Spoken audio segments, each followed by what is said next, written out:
All right. Well, I'm going to stop sharing my screen now. We are going to get started. It's just after 6:30. I think that this nice weather has everyone outside. That's got to be where they are. And so, if we have a nice little intimate group here tonight, that is just fine. So, welcome to York College of Pennsylvania's Spartan Speak series. My name is Danny Robbins, and I will be your host this evening. I am a 2016 Recreation and Leadership Administration graduate. I am currently working in enrollment communications, assisting in that department temporarily because my career is in youth development and summer camp. So my role tonight is pretty simple. I'm just going to get us started here, give a couple of reminders, help out during the live Q&A at the end of the presentation. And I'm also here to assist if you need me at any point. You can chat me and I can help out if needed. So some of those reminders, just if you wouldn't mind staying on mute throughout the presentation and during the Q&A, unless you have a question. During the live Q&A, we'd love for you to unmute. We'd love to hear your voice to ask any questions of our presenter. And if you'd rather, you can also post it in the chat. You're going to want to toggle to speaker view, want to make sure versus the grid view for the best viewing option. Again, this is Spartan Speaks, a series from your college that is running every Tuesday and Thursday evening until April 20th at 6:30 p.m. So lots of different topics from our very, engaged and intelligent faculty that we're excited to hear from. And tonight I am very excited to present the question of should criminals be branded for life and talk about the effects of being labeled a deviant. And we're going to hear from Dr. Verrecchia, an associate professor of criminal justice. And so we're going to jump right in with the video, and then we'll be able to hear from Dr. Verrecchia after that and ask him all the questions that we'd like. All right, so we're going to get started.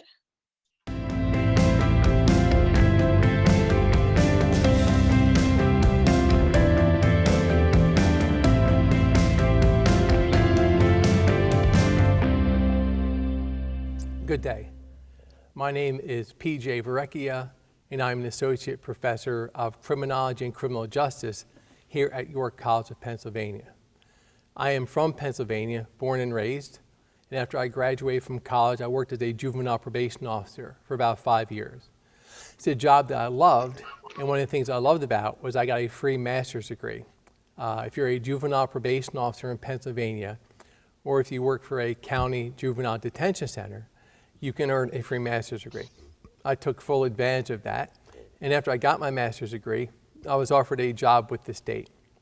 So after I worked in juvenile probation, I went to work for the Commonwealth of Pennsylvania in state administration for Pennsylvania's juvenile justice system.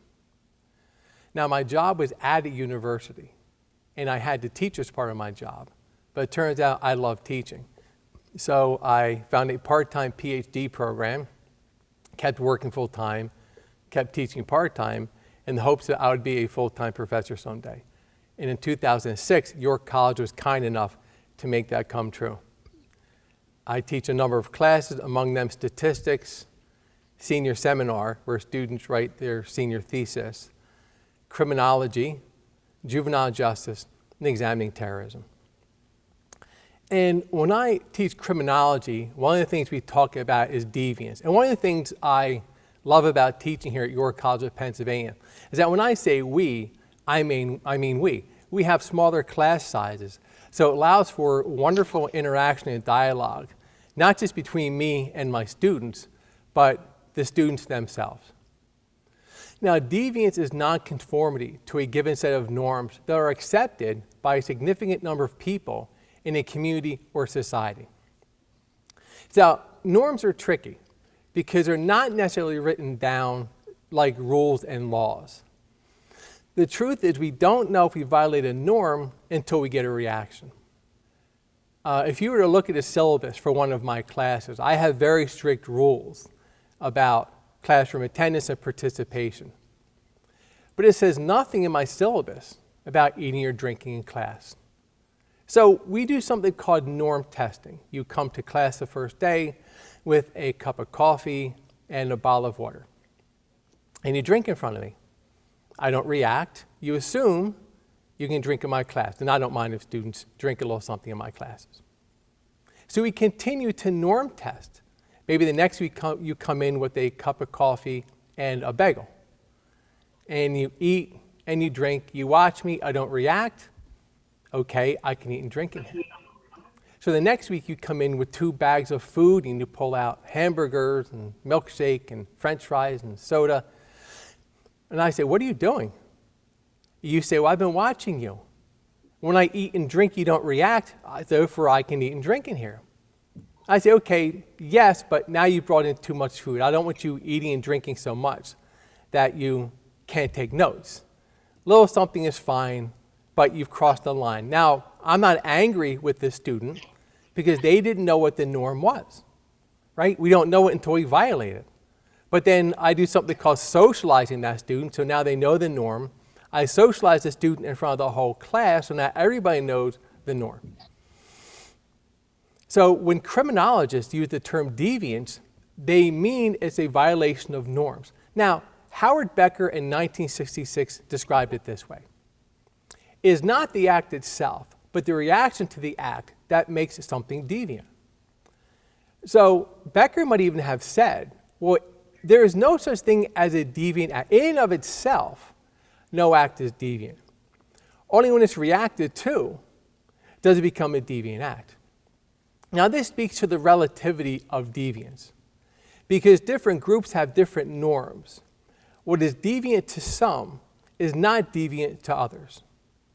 This principle holds both within a society as well as across cultures.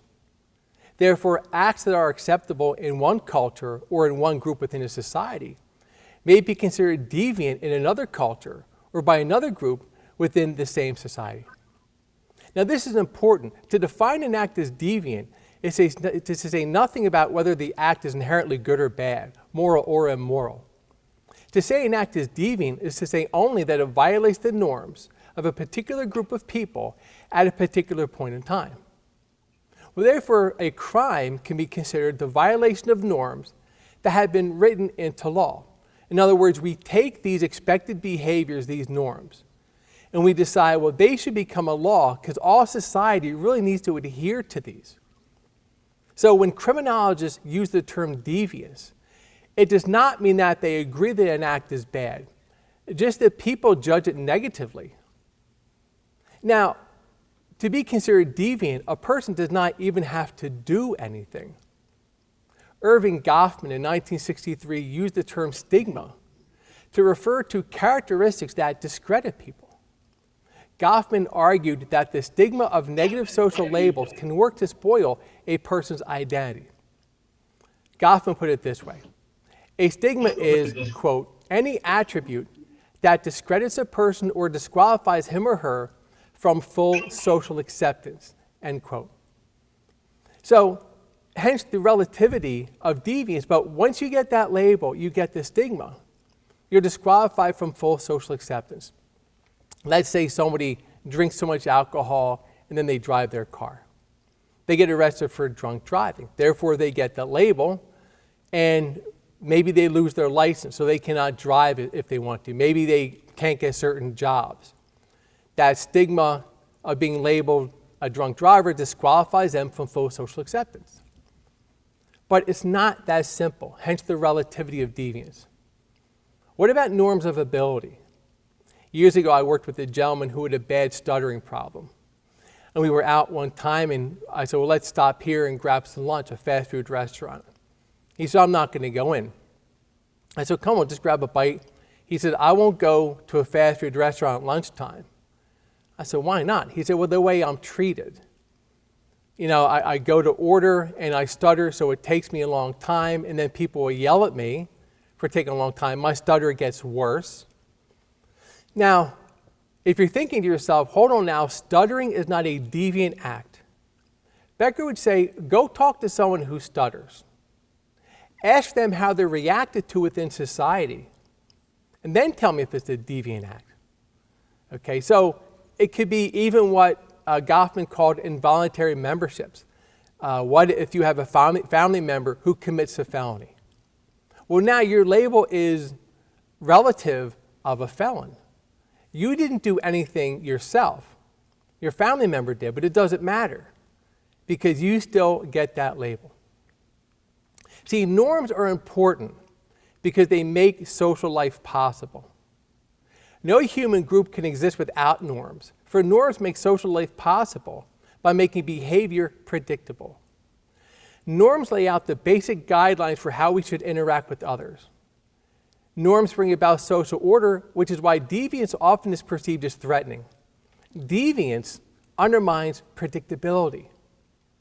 Consequently, human groups develop a system of social control, formal or informal means of enforcing norms. Now, we refer to these as sanctions, and all norms have sanctions that promote conformity and discourage nonconformity. If you think about the criminal justice system, we have a range of sanctions. The death penalty, life in prison, more than a year in prison, you would go to a state correctional institute. Less than a year in prison, you would go to a county jail. Community corrections, state probation, community service, a fine. We have a range of sanctions because as a society we've said, well, there are certain behaviors that we want and behaviors that we don't want. So when people violate those behaviors, they have to have a sanction. The sanction should keep them from breaking norms in the future and hopefully other people as well. Now, nobody likes to be labeled, and they resist any kind of label others want to put on them. So Gresham Sykes and David Matza in 1957 conducted research initially with juvenile delinquents. Then they applied their research to adult criminals, but then they said, well, these, what they call techniques of neutralization, can apply to anybody. And I remember when I talked about this 1 year in criminology, some of my students raised their hand. They're like, oh, my roommate does that. Or I know someone who does this. Oh, of course. No one wants to be a deviant because they don't want that label or stigma. So Sykes and Matza said deviants use techniques of neutralization to block being labeled. Now this is important because if you block the label, you can't be stigmatized. If you can't be stigmatized, you get full social acceptance. For example, the first technique is called denial of responsibility. When I was in juvenile probation, I might get a police referral. Says a young man stole a car. So I'd go interview the young man. I'd say, well, I have a police report that says you stole a car. What's your side? Well, 99 times out of 100, they would say I didn't do it. You see, if you can deny responsibility, you can't be labeled, can't be stigmatized. Now, of course they did it, but they know if I deny responsibility, you can't label me. Another technique is called denial of injury. You might say, well, I didn't do anything wrong because no one got hurt. What if I decide to break into someone's house and steal things? I say, well, you know, they're not getting hurt because they have insurance. I'm going to take this stuff, sure, but the insurance companies can give them a check in, say, a week, and everything's fine. I tell this story in my juvenile justice class. I had a young man who took a car but went joyriding and actually brought the car back. And actually the crime is not even theft of a motor vehicle, it's unauthorized use. And he didn't know why he was in trouble. He said, I didn't steal anything. I just borrowed the car. I was just having fun. No one got hurt. Denial of injury. The third technique of neutralization is denial of victim. Years ago, I had a neighbor who was a school teacher who was not beloved by his students because one night a group of them vandalized his car. Now, these young men got caught and they were interviewed, and I was reading the newspaper, and they all said a variation of the same thing. This teacher had it coming to him. He made us miserable for 4 years. He deserved this. So in other words, we're not deviants because there's no victim here. They got caught because they went to a party and bragged about it. Now, most criminals don't brag. Nobody robs a bank and goes tells a group of people, I just robbed a bank. But if you don't see yourself as a deviant, of course you talk about it. And they went to a party after they vandalized the car, and I'm sure at the party, their label was hero, because apparently nobody liked this teacher. But once the police said there's a monetary reward for whoever did this to this person's car, the people at the party turned in the young men who bragged about what they did. I guess the label went from hero to you can help me pay for my books this fall. Okay. So again, they did nothing wrong, and they protect themselves by saying, well, no one got hurt, there's no victim here. Okay. Now, the next technique of neutralization is called condemning the condemner. Now, this is where not only do you block being labeled, you label the person trying to label you. I also teach a class called Ethical Issues in Criminal Justice. And one of the things we talk about is something called opportunistic theft. Police officers, they go to a crime scene, they're the first one at the crime scene. They're told, secure the crime scene. Well, okay, I find $10,000 in cash, but in my report, I say there was $9,000 in cash. Well, a few years ago, a police officer was caught doing this and was arrested. And I remember watching the news, and they're taking the police officer out of the station in handcuffs. And someone yelled, "Crooked cop." Well, the police officer goes full-throated, condemn the condemner. He says, I'm not a crooked cop. I kept you safe for years. I'm not crooked. I kept you safe. That's blocking the label. But then the police officer said, why don't you show your face, you coward? See, you're a coward. You don't have the guts to talk to me face to face. So that's condemning the condemner. Now, the last technique is appeal to higher loyalty. When I was in juvenile justice, I talked about another young man I had on probation. And he was on probation for felonies, but then he beat up a young man on the school bus. I had to watch this. It was filmed, the bus camera filmed this. It was very uncomfortable for me to watch. He really beat this kid savagely. And now this kid was put in the juvenile detention center, so I'm in the juvenile detention center. Now I'm reading this kid the riot act. I said, you're on probation for felonies. You just racked up more felonies, recklessly endangering another person, aggravated assault, terroristic threats. He threatened to kill the kid. So as I'm giving this kid a hard time, I said, listen, the judge is going to send you away, and don't expect me to jump up and defend you. This kid said, wait a second, I didn't do anything wrong. That kid was picking on my friend. I was being a good friend. You see, this young man could not deny responsibility. I saw what happened. I watched the video. So he goes to appeal to higher loyalties. Okay, I did it, but I did it for a noble reason. Okay, now, that wasn't true. There was no evidence of this. But again, these are things that deviants do to block being labeled. So in my classes, criminology, ethics, even juvenile justice, again, I love the dialogues I get to have with my students. And one of the questions we talked about last year was, is it fair to stigmatize someone forever? There's a movement called Ban the Box. If you look at certain job applications, you'll see a box and a line next to the box. It'll say, check this box if you've ever been convicted of a felony, which means the label of felon stigmatizes you, and you can't get any job you want, hence disqualified from full social acceptance. Now, the Ban the Box people obviously want to do away with that. They say, listen, yes, they've committed a deviant act, but they've paid their debts to society. Should they be labeled forever? The other side says, well, hold on now. If you break the law and you get that label, you get the stigma, you deserve whatever you get. And it's a wonderful back and forth I get to have with my students. So thank you for your time, and I look forward to your questions.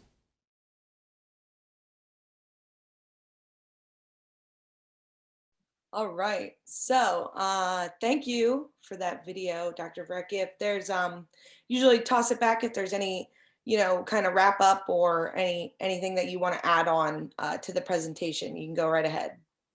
No, thank you. I think I pretty much said it all. All right. Then we will open up for questions. Again, everyone, you can post a question in the chat if you'd like, or if anyone would like to unmute right now and ask a question.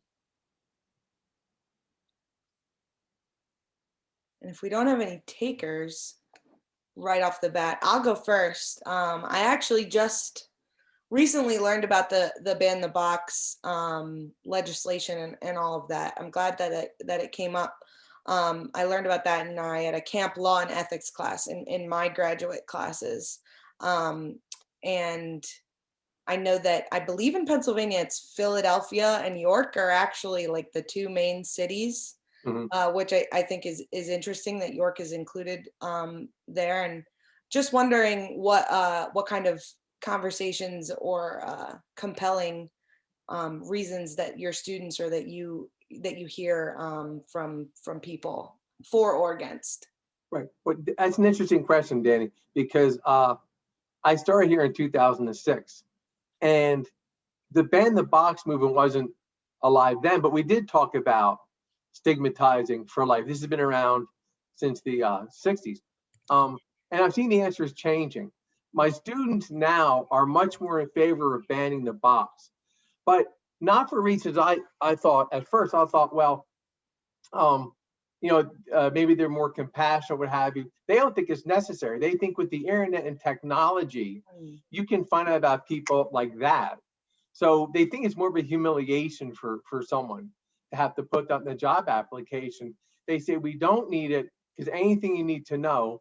But again, not everybody. There are certain people who, even though they agree with banning the box, they say with a certain jobs though, where some people just shouldn't be. Now, for example, one of my students last year said, listen, you wouldn't want a convicted sex offender working with kids, right? So you need to know about that person's background. So I see more of the students now think we should ban the box, only because they see it more as unnecessary. Yeah, I find it, interesting. Like if you were working with children, you're going to have a background check process. And in Pennsylvania, one of the most thorough checks for working with children. And so it is almost redundant because even if you don't have the question, you're going to get those clearances done anyway. Right. Now, if someone is working in, I don't know, like, warehouse work or some type of different types of jobs, I kind of think maybe they can prove their worth, or maybe there's a background check after the application. Because I think that stigma that is on the application can be very harmful. I agree. Yeah. I have a question. Yes. Yeah, I wanted to ask, like, how would legislation, tie into, like you said, where people need more security, like stronger background checks, so like stuff like working with kids or maybe like gun control and stuff, where they want to have more background checks. How would that then tie into the legislation of ban the box? That's a good question. When I worked for the state, I used to work in administration for the juvenile justice system for the state. I was really bad at policy because I used to say it depends. And the truth is, it depends is bad policy. So I think to answer your question, you'd have to craft a really specific law that maybe you'd have, okay, we're going to ban the box and maybe make exceptions. I think about it, and this isn't a perfect analogy, but I think about it in terms of Pennsylvania with its medical marijuana. They said medical marijuana, however, for only certain illnesses. So I think in a sense, you'd have to craft the legislation in such a way so you want to ban the box except for certain positions. That makes sense. Thank you. You're welcome. Yeah, I was just thinking, you definitely would want those different types of things in place. We have a question in the chat. On the flip side, are there some companies who are given grants to hire convicted felons? Are there times where the label is not a detriment? Well, in those cases, they're hired. They hire convicted felons, and they get money from the government to do so. But they do get the ultimate right of refusal. So, for example, maybe if I'm a manager at UPS, I wouldn't want someone with like a drunk driving conviction.